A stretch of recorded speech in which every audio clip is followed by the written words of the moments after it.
Here's a simple and straightforward question from MSU #1 fan. And when it says MSU, that means Michigan State, because they call me on a regular basis. What games can Miami lose? What games can Miami win? Well, if we want to take 2019 as an example, pretty much all on both sides. So if I can tackle this one first, wholesome one, this is how I see it. I see that Miami's got better talent than everybody on the regular season schedule. Everybody. The one team that would come the closest would be Florida State, but I think if you really analyze the rosters, you can make a clear distinction.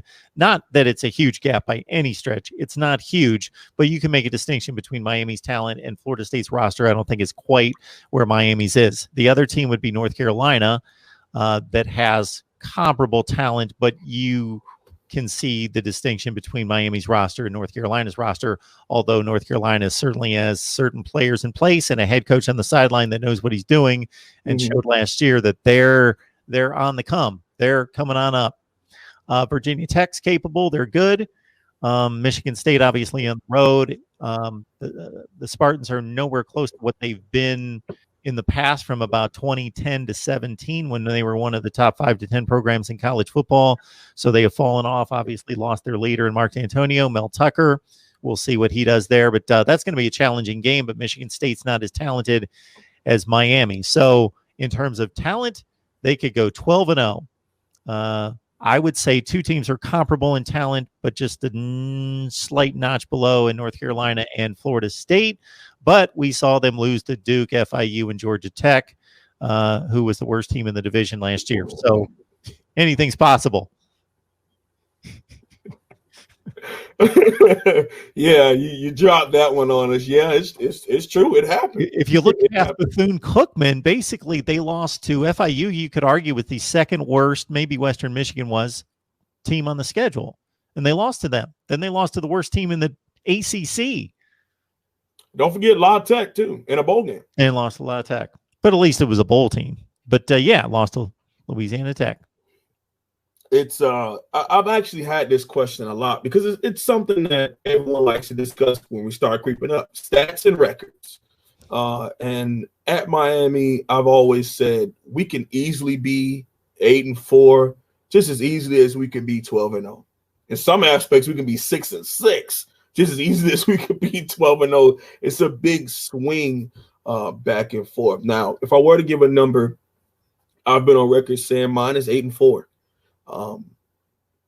If the football game was played 7-on-7, Miami would have 17 national championships. If it was just QBs having to throw to wide receivers and DBs having to play against wide receiver sets up and down the field, Miami would probably be the greatest team ever, greatest school ever. But it's not like that. And no longer and gone are the days of being able to just line up and say, we got a QB with a good arm. We got somebody that runs a sub 4.4. And he's already 6 foot, and you're not going to be able to hold him for an entire game. So eventually we're going to throw a deep post or a deep bomb, and we're going to win the game. It's not like that anymore. Football has become – Miami's probably about 10 years behind at this point, but we're trying to get back up there. But just the detail-oriented aspect of football, and like I say, building a true program, just like how Nick Saban or Dabo Swinney, much respect to both of them, would say a program.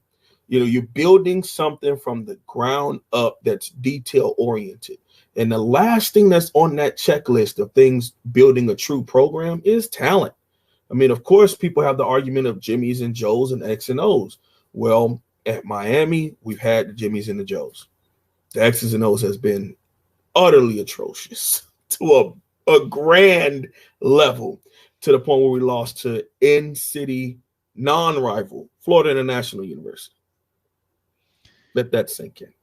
What also outlines the situation over the last 2 years in regards to wins and losses is that when you beat a team in division, then you basically have a 2-game lead over them. So you're 1-0, they're 0-1, just based on that one head-to-head meeting. And even if you lose another game, they win another game, and you're both 1-1, you still have the tiebreaker. So you basically have built a 2-game lead by beating the team that you're most competitive with. Well, Miami's done that the last 2 years. They beat Virginia, and Virginia won the division. 2 years ago, they beat Pitt. Pitt won the division. That means they blew other games to lose the division. They beat the team that won the division. Yep. And we're good enough to do that in, I don't want to say dominant fashion against Virginia. It was a pretty close game, but Miami was clearly the better team on that night. It was like 17-9, something like that. Right. And then they beat Pitt 24-3.